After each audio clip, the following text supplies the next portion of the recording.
Welcome to Fireside Nets, the #1 Nets podcast for everything Brooklyn Nets related news, opinions, reactions, breakdowns, segments. We do it all here. We are your hosts. I'm Spen. He's Pete. And today we have a very, very special guest, the lead editor for Netsdaily, the longtime lead editor for Netsdaily. Ladies and gentlemen, Bob Windrem, welcome to the show. Good to be here.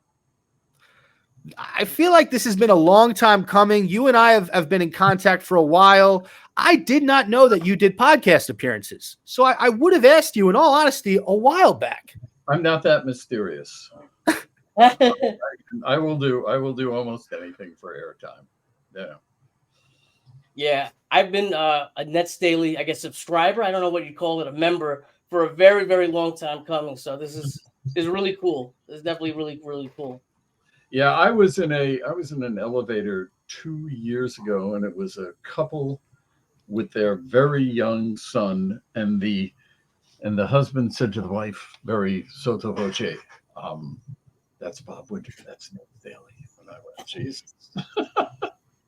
That's hilarious. I have been on the floor of an Atlantic City casino by somebody who recognized me, and I've got to get this chair situated right. Here we go. Yeah. You got it. So yeah, I mean, I'll do what you want, you know. I love that. You got the Brad Pitt treatment, huh? They're recognizing you. They're whispering. That's incredible.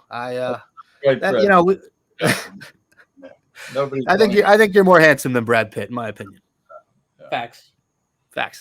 All right, before we get started, real fast, can we all just have a good laugh at Mikal Bridges' response to that former Brooklyn Nets cheerleader today? So for anyone who's on Nets Twitter, former Brooklyn Nets dancer talked about having potential sexual escapades with multiple Nets last season.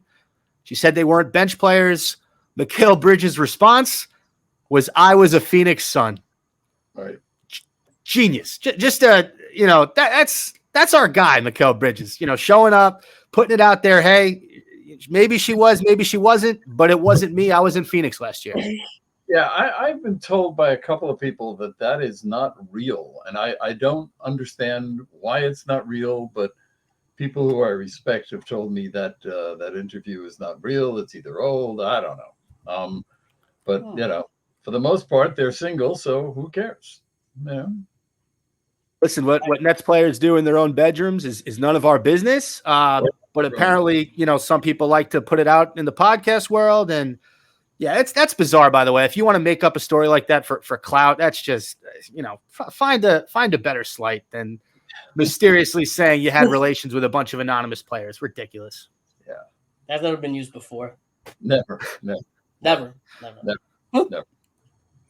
So my first question to you, Bob, is everyone listening, well, most people listening know what Netsdaily is and who you are. But for anyone out there who isn't familiar with Netsdaily, could you please just kind of give a brief summary as to what Netsdaily is?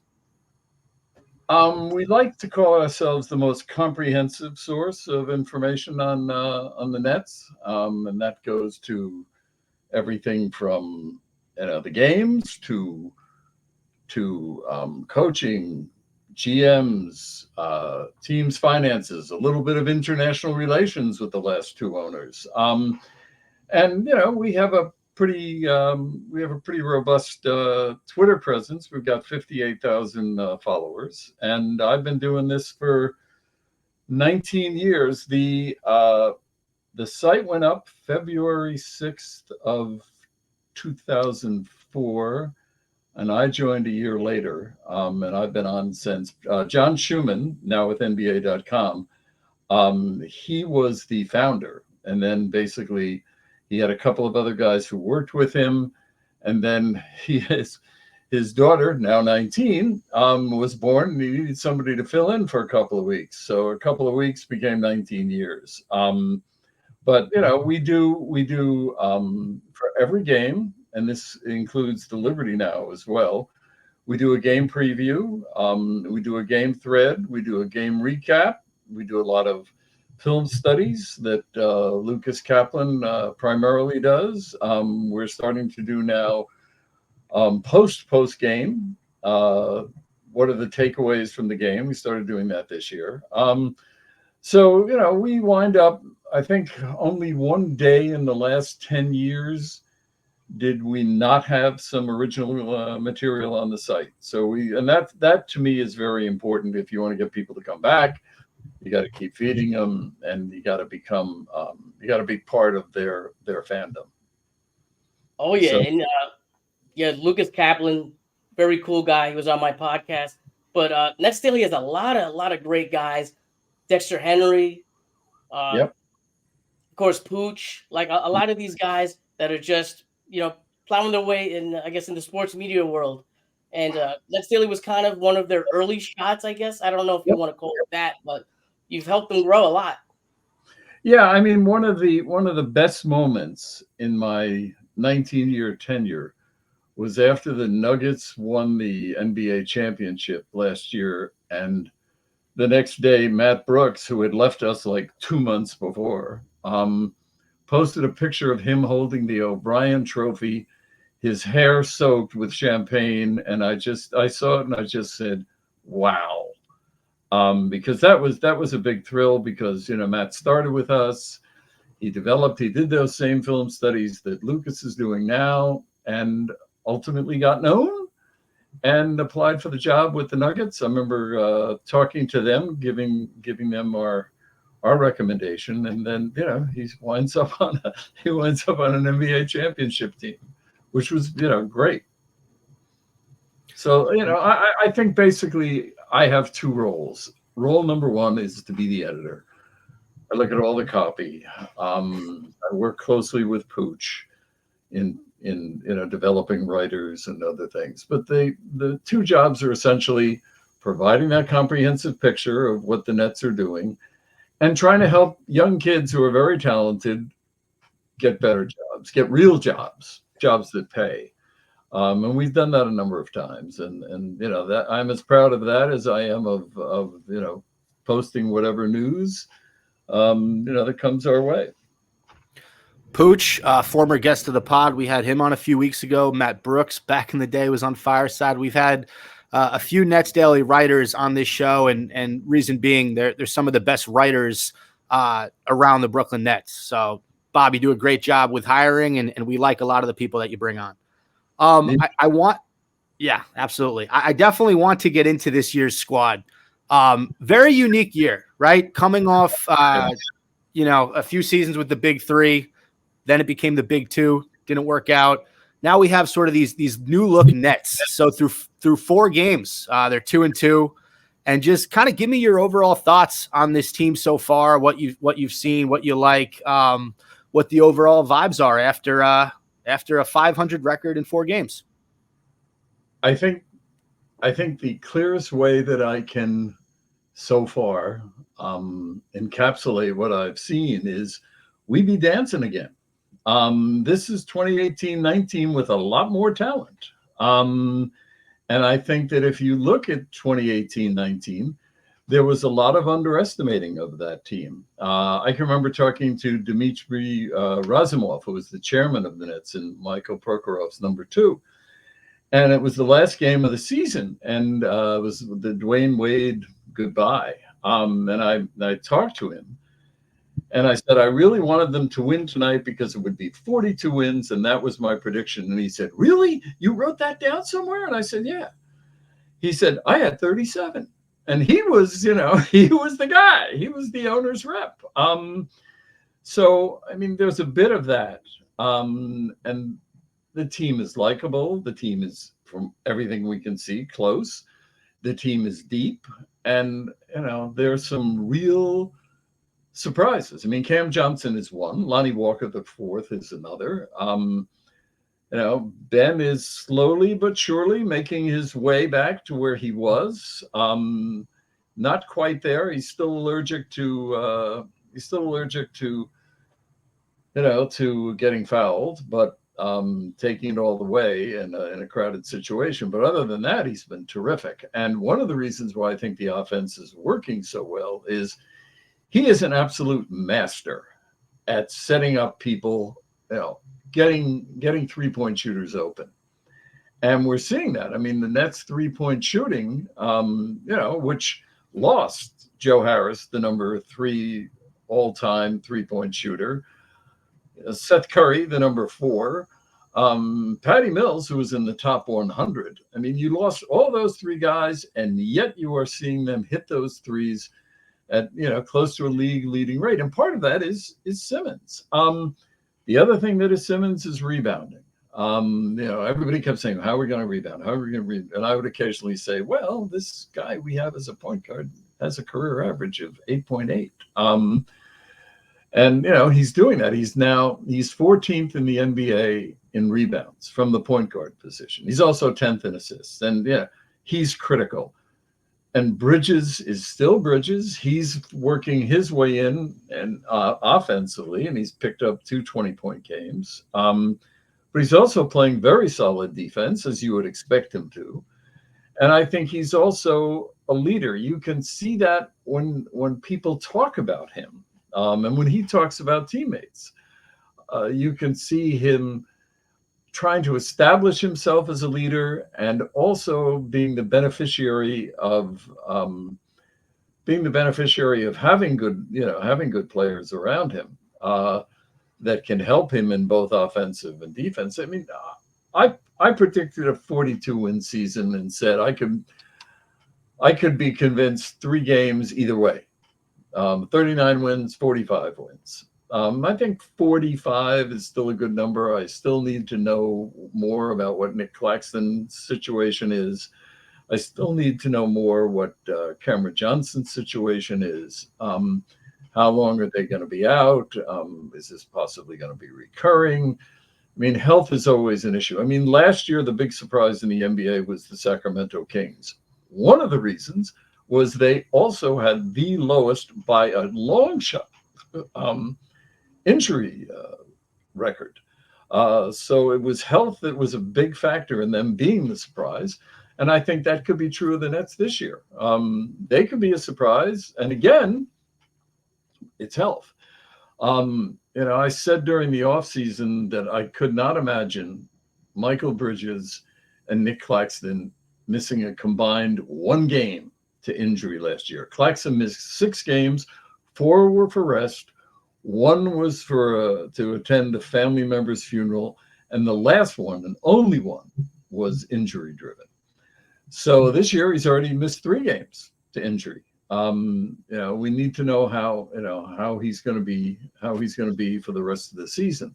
He has put a priority on playing as often as he can. So it must be very tough for him right now to be missing these games. I mean, and not just because he has a big contract decision at the end of the year, but also because he takes pride in it. But I think at the end of the day, in addition to health, it's going to be the depth. And so far, that is as big a surprise as Cam Johnson. I mean, Armani Brooks is not going to hit 80% every game. But if Armani Brooks hit a couple of big shots in Summer League, the Nets had a very successful Summer League team. And he hit a lot of big shots, I think, especially in the last couple of games. And he's hitting from 30 feet away. People say, well, he's not going to beat Joe Harris. Well, when Joe Harris came to the Nets, he had been, in a matter of 1 day, he had undergone surgery, was traded, and was cut while he was still under anesthesia.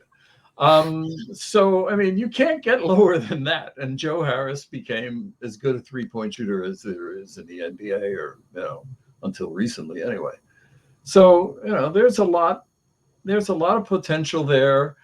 I do want to see more of that. I mean, we've only seen the Nets play 5% of their games, 4 out of 82. So it's going to take a while, but if you're a Nets fan, you've got to be encouraged by what you've seen so far. I think there's a few things that, in the offseason, we talked about, we weren't sure it would come to fruition, and so far it has. And number one, that's Sean Marks' strategy to get quicker and younger, right? Mm-hmm. The oldest guy on this team now, is it Mikal or is it Cam Johnson? One of those two, right? Oh, it's Spencer Dinwiddie. And Dinwiddie. And how he's 30. Yeah, he's just He just turned 30. So you have 330. That's right. 330. Okay. So that's definitely something that, we looked at. And a lot of these guys that Sean Marks picked up, Lonnie Walker, Trendon Watford, Armani Brooks getting the two-way. Am I missing any? Not Darius Baisley. Harry Giles the third. These are prove-it players who Trendon Watford. Watford, right? These are guys who haven't been able to find a role in the NBA where teams want to keep them in a rotation. They've bounced around a little bit, and they come to this Nets team. Lonnie Walker was part of the Western Conference Final Lakers last year. He had a huge game in the playoffs. Lakers didn't want him. Lakers wanted to pay other guys. So you bring him in. He has been awesome off the bench. I think he's averaging a little bit over 16 points in the first 4 games. Right. 3 games because he didn't play in game 1. Right. Yeah. Right. He did not play in game 1. Trendon Watford comes in the other night against Miami. He gives them 11 off the bench. Armani Brooks gives them 17 off the bench. That's 45 points off the bench when you have 3 starters who are not playing in Dinwiddie, Claxton, and Cam Johnson. The other thing that came to fruition is this is one of the deepest Nets teams I think we've seen in a while. It looks that way. It looks that way. And I think right now. I mean, look, if they win tomorrow, all right, they will have a better record than they started off with last year when they fired Steve Nash. Remember, they were 2-5. They'd be, they'd have 3 wins. So the goals are high, but as I said to somebody the other day, this team becomes more successful than either of the last 2 Big 3 teams when they win a game in the playoffs, because the last 2 teams did not. So, and right now that doesn't seem like a like a leap right now. You've got to be hopeful. 2-2 is 2-2, but 2-2, you've got 4 really fun games. I mean, I watched the Doncic game, the end of it, again, and that, what Doncic did that night, I don't know if another player in the NBA other than maybe Kevin Durant, maybe LeBron, or the two big guys could put that together. But man, the way he just hit those threes and it was astonishing. It was a game that you were going to find hard to win if somebody is playing like that. And he did. So again, they lost that game by 5. They lost the opener by 1. And those were disappointing, but you could see even in those 2 games where they were headed. You could start. I mean, first of all, Cam Thomas is throwing up everything and it's going in. But there were a lot of other things that were encouraging. Simmons was encouraging. The depth was encouraging. And overall, I think you looked at that team and you said, I can root for these guys. I can root for these guys. I can be happy rooting for these guys. And I think most fans are. There's still a lot of them out there hiding after the first 4 games, who were very pessimistic. And I'll be honest, just before the season began, I was going, this could be a disaster. And then, an hour later, I was saying, well, I don't know, maybe, there's here and there's that could happen. And, but they're a little better than I thought they were going to be. That's fair. I know you had brought up Mikal Bridges earlier. We talked about the good we've seen. Mm-hmm. Now, in those first 2 games, he was outshined by Donovan Mitchell and Luka Doncic, who, in his defense, are top 25 players. Doncic is a top 5 player. Mitchell is most likely top 15 or 20 in that range. Is there any part of you, Bob, that's a little bit concerned that Mikal's not going to live up to the guy that he was at the end of last season? I think that he has more help now. I think he is such a team player. We're talking offense now. That he'll figure that out. I mean, you can see that the last 2 games, he certainly figured it out. within the context of Ben, within the context of Cam. And defense, he may even be better now than he was at last year. So I'm not worried about him. Again, I'm worried more about health than anything else. Are you concerned when Clax comes back about the spacing with the offense? We see that Dorian Finney-Smith at the 5 has really opened things up a lot. What do you think about that? I think that what you're starting to see, mainly because of the injuries, but also I think is a strategy, and you can see it in the number of minutes, is that Jacques Vaughn's playing a lot of guys a lot of minutes. Now, part of that may be experimentation, but I also think what it is, it's a way for him to use certain skilled players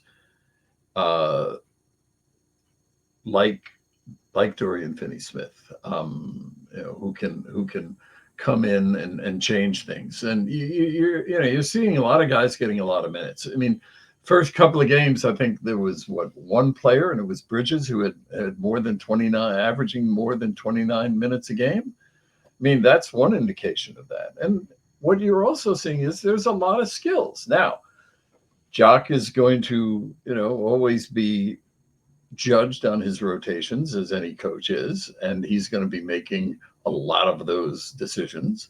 And a lot of those decisions, could come into question. But I think right now, if you look at it, I mean, look, people are saying the Nets have to do a better job, or he has to do a better job in rotations. And I say, look what he did with Armani Brooks last night. I mean, Armani Brooks was in Long Island, on Tuesday. And they put him on a plane and they flew him to Miami.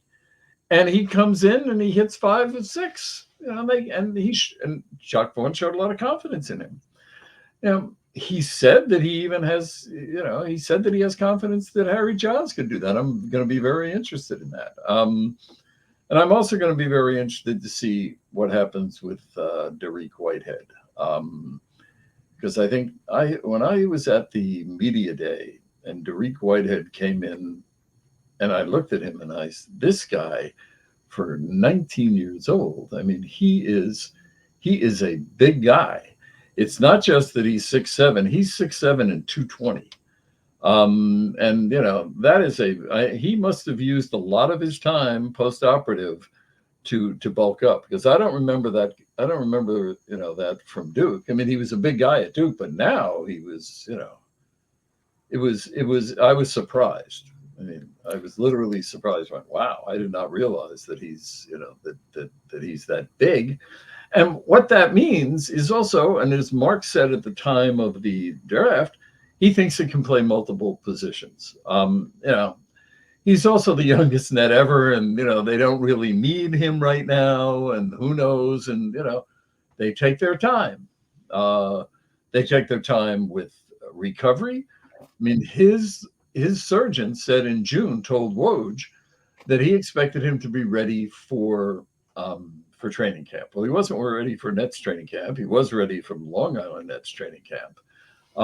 But I remember talking to somebody, and I said, well, doctor says this, and this Nets person said, I don't think so. And he says, I think we'll take our time. And they always do that. You know that. If you're a Nets fan for more than 20 minutes, they take their time with injuries.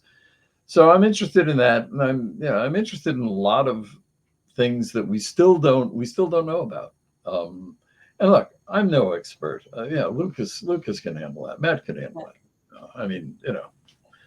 But I do think that there's plenty of evidence, at least in the first 5% of the season, that you're going to see a lot of people getting a lot of time. And I think that solves. I don't know if it solves, but I think it goes a long way towards solving the issue that you brought up, Pete.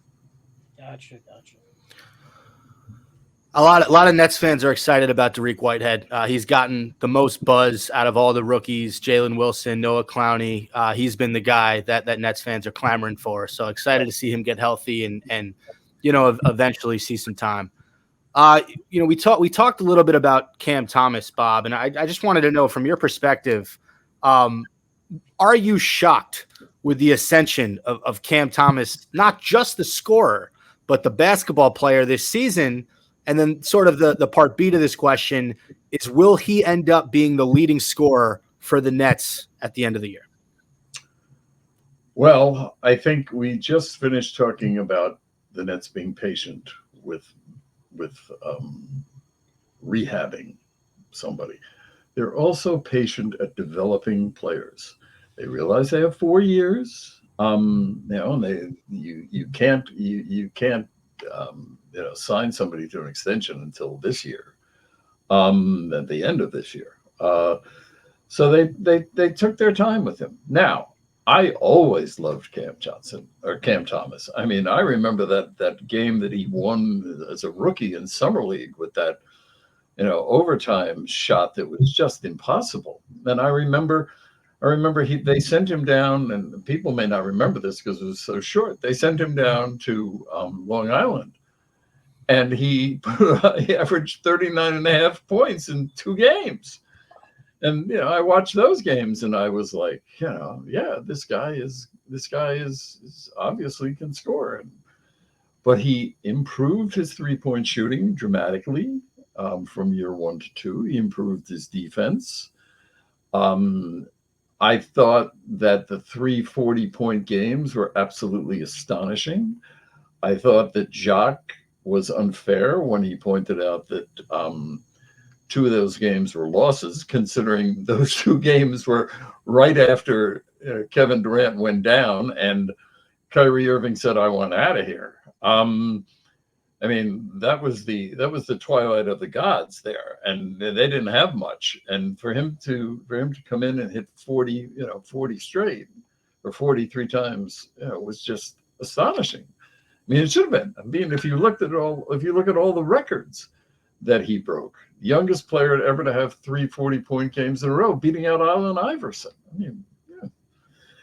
So they took their time, and I think there's a lot to be said for both his ability to develop. He is a hard worker. Everybody says that. He may be a little awkward personally. I've heard people say that too. But in terms of his work ethic, nobody has ever said anything negative about his work ethic.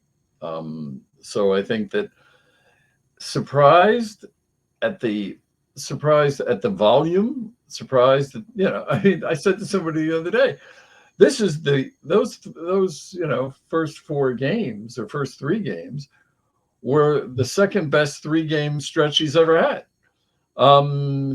So it shouldn't be that surprising. I mean, the guy averaged 33 over 3 games, and he was averaging 44 over 3 last year. So, I'm surprised, but I'm not shocked, put it that way. And will he be the leading scorer at the end of the year, or will it be Mikal Bridges?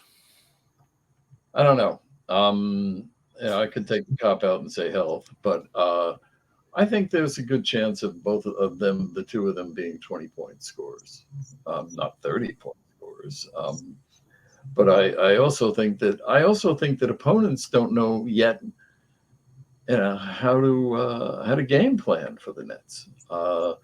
And then you'll have Cam Johnson coming back, who people may or may not recall averaged almost 20 points in the playoffs last year.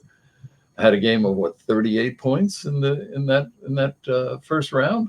So I think that there's gonna, with Cam Johnson coming back, with Bridges, with teams knowing what Bridges can do, and now having to look at what Cam Thomas can do, it may take not to, and also Ben Simmons, it's going to take them a while to game plan. And I think that's obviously good. And then, of course, if you have, Lonnie Walker coming out of nowhere, I mean, that makes it even more difficult. He has been so smooth off the bench. I got to say, in terms of just smoothness, him and Cam Thomas, their offensive games are so refined, so nice. Obviously, Lonnie does it at a lesser volume than Cam. He doesn't see the same minutes. Right. But both those guys have just been excellent off the dribble. Bob, you've been an avid I don't know if defender is the right word. I'll say supporter of Sean Marks Absolutely. throughout his tenure here as GM. And I wanted to sort of hear your thoughts on Sean Marks. You know, a lot of people on Nets Twitter, they diss him, they come at him, they criticize him, and you've stuck with him the entire way. So just talk to me for a second, you know, about Sean Marks and why you've been supporting him throughout these years. I remember when he walked in the door. All right. I remember that the Nets had no draft picks. I'm not talking about no firsts and some seconds. No, they had no draft picks. And I had respected people, beat writers, tell me that they thought it would take 5 years. I remember one saying maybe 10 years for the Nets to get back to where they had been. And it took 3 years. And he did a lot of really smart things in 3 years. Now, the Big Three era, he certainly had issues. There was some bad luck involved with their success. And, you know, I'm not a big fan of Kyrie's, as I think everybody knows. And I think that he was as big a problem for them as anybody. And I think that if you look at what he's done since February 9th of last year, when he traded KD, there's not a lot there to be negative about. I mean, who was it? CBS Sports. CBS Sports ranked all the traded picks that every one of the 30 teams has, and said the Nets had the best long-term pick and the best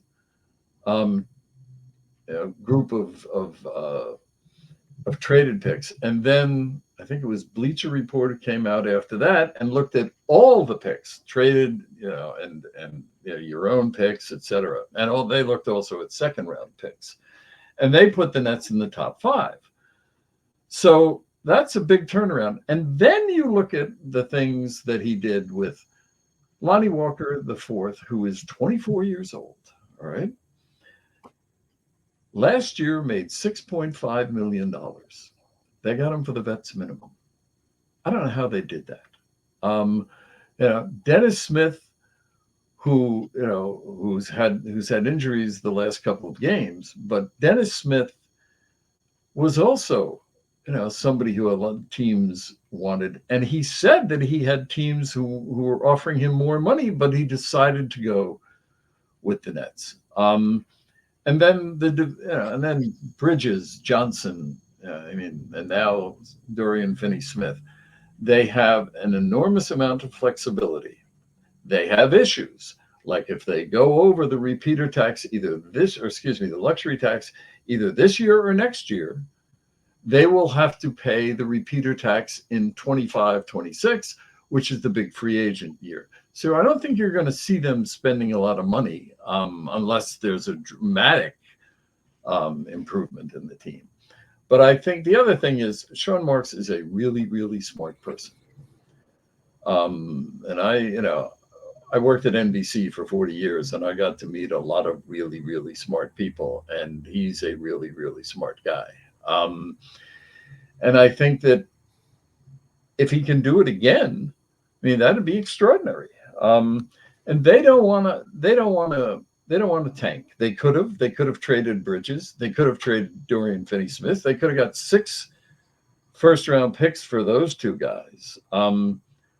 But like a lot of owners in New York, I don't think Joe Tsai believes that you can rebuild and do a complete rebuild in New York City. And I think the logic of that is this. You're in New York City. You have a lot of ways to spend your entertainment dollars. And if your team is going to be in a hole for 3 or 4 years, you risk those entertainment dollars being spent by somebody on other forms of entertainment, and then you're going to have a hard time getting them back. This isn't Portland. This isn't Salt Lake City. This isn't Memphis. This isn't even San Antonio. This is New York City. And the general belief has always been, and this is not something new, that you can't rebuild in New York City, or you can't go into a full rebuild. Now, they will admit to you, up to and including Marks, that winning while rebuilding is difficult, if not impossible. But that's where they are. So they're gonna, they're gonna try that. So far, it looks like it could work. And I think that it's not just him. I was told the other day they have the biggest scouting department in the NBA. That they just keep adding guys. And that sort of thing gets lost when you're measuring GMs. It's interesting to me that there are players out there who love him, who have said wonderful things about him, including Cam Thomas recently, by the way.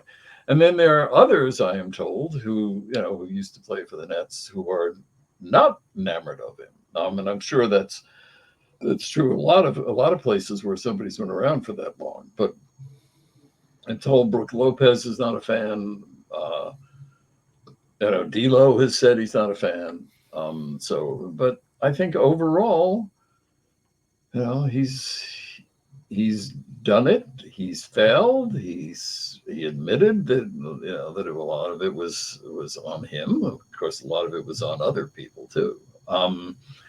But I think that overall he knows what he's doing. And if you can get a 24-year-old Lonnie Walker IV and show what he can do and give him an opportunity, a guy who thought he was about to make a big jump in salary, willing to go from $6.5 million down to that's a minimum.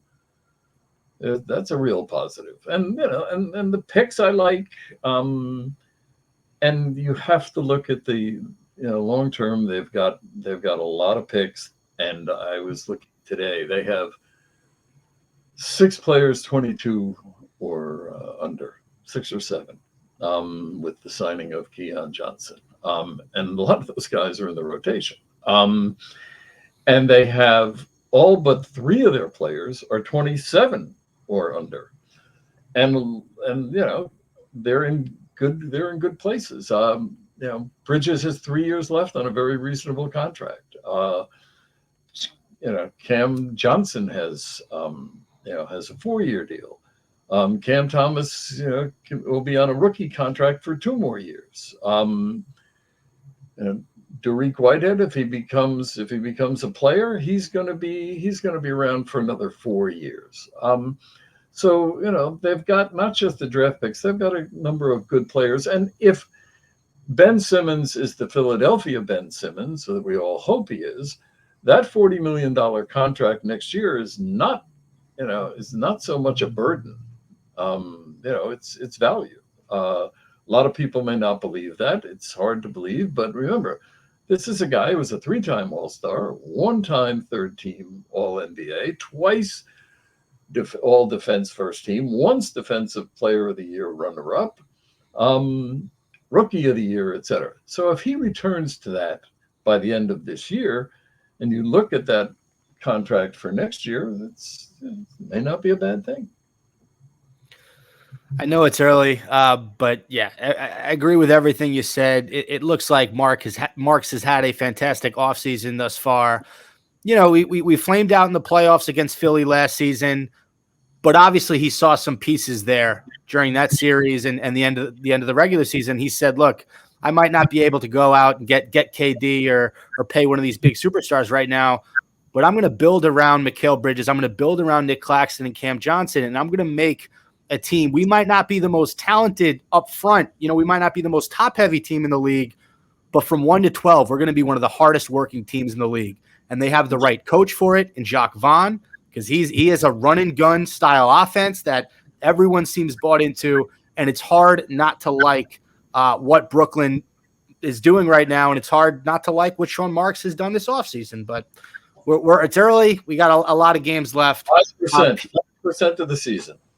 There you go. Pete, right. I'm going to intro Pete's segment now. This is called The People Want to Know. Them. So, Pete, go for it. All right. Like I mentioned before, longtime member of Netsdaily. A lot of people forget that Netsdaily broke the Joe Johnson trade.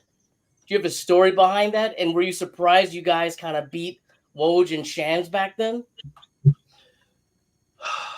I knew about that trade, I guess it was a week and a half, 2 weeks before, and I had this agreement that I wouldn't break it, because the Nets at that point had not told Darren Williams that they had gotten Joe Johnson, and they wanted to present that news, break that news to Darren Williams when they had their big negotiating session with him. Because remember, Mark Cuban wanted him. And so, somebody trusted me and gave me the information, and I I was told you cannot run it until after 5 o'clock, which is when our session with D Will takes place. And at 5:03, I just hit the button, and put it out. I mean, we've had some good stories over the years, but that was probably our biggest news break. And we have little ones. I mean, 2 days ago, we wrote up that Dariq Whitehead was now going 5-on-5. It was essentially practicing. And we had that first. One of my favorite stories is that we broke was the training facility, where it was going to be located, what it was going to look like. That was a big one for us. And again, little ones, big ones, but we're not so much about that. We do that, but we're more about being comprehensive. I mean, that's what it says on the masthead, and that is the priority. And that's not just on the site, but also on our social media. There's some stuff we just throw out on social media that we don't do stories on, but just to keep up.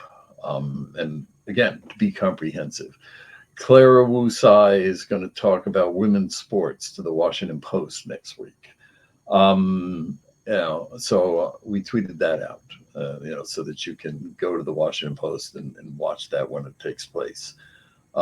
So it's about being comprehensive, and I'm hoping that we can continue to do that. Pooch is back, which is great.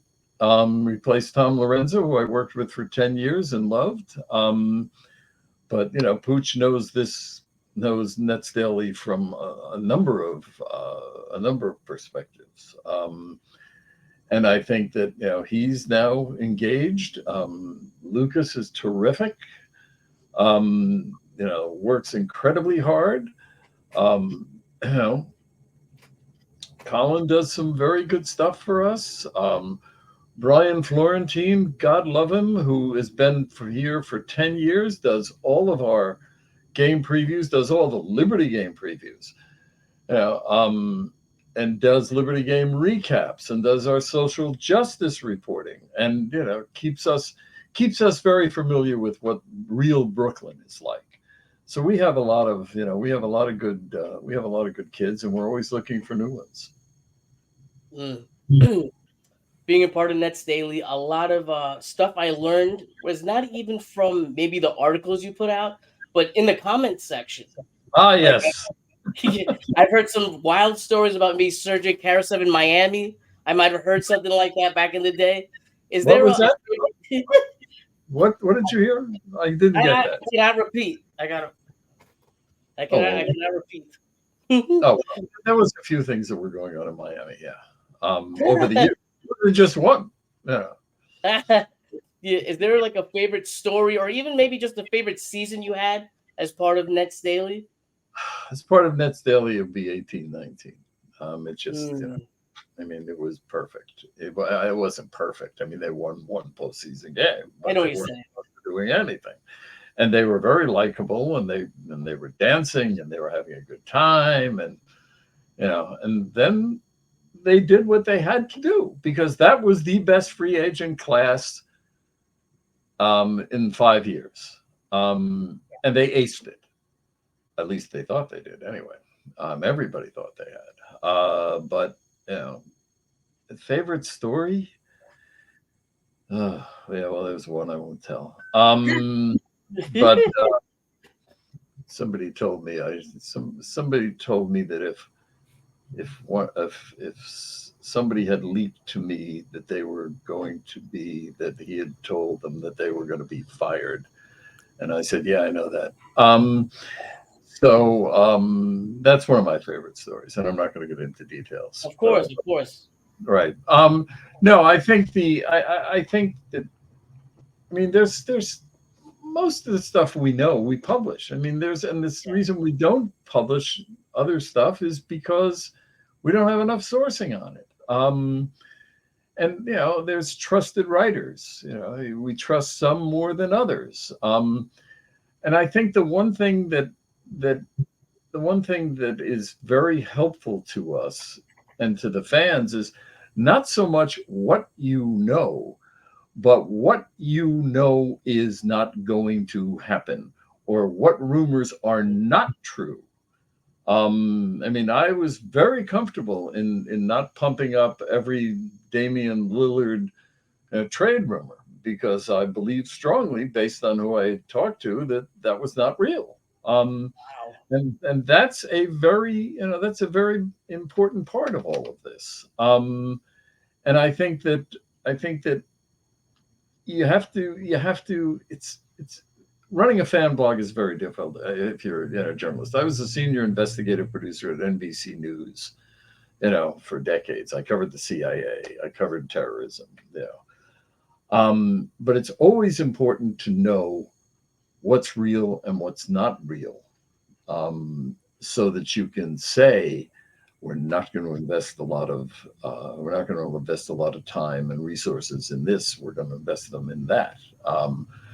And last summer, I said that Kevin Durant had ruined my summer, because every day after he made the trade demand, there was this, that, or the other thing. What about the Boston offer with Jaylen Brown? What about Arizona? Etc. And if I had a better grip on things last summer, I could have just avoided some of that. But if you don't know, or let me rephrase that: if you do know that something's not true, you don't have to invest a lot of time in it. And look, we have Professor B, who is this anonymous social scientist who is a major social scientist, who is a dedicated Nets fan, and he does stuff for us. He does analytics stuff for us. But around the time of the Damian Lillard rumors, the first part of it, he argued that the Nets should go for Damian Lillard, and I was fine with that. That was his opinion. And at the same time, Lucas Kaplan was writing that the Nets should go into a deep rebuild. I mean, I'm perfectly willing to have people on our staff take different positions, and if I can help them with information, that's fine. But these are both really smart guys. They both really know the game. They put the work in to do the analysis, and I'm happy to have competing analysis. I don't do a lot of that. Myself, but I've done some of it. But I'll leave it to Lucas, and I'll leave it to Professor B, and I'll leave it to Pooch and to others to do the essays, and Brian Florentine has done them for us as well on the WNBA and on social justice stuff. So I'm happy to have all sides represented, but it's helpful if you know what the reality is.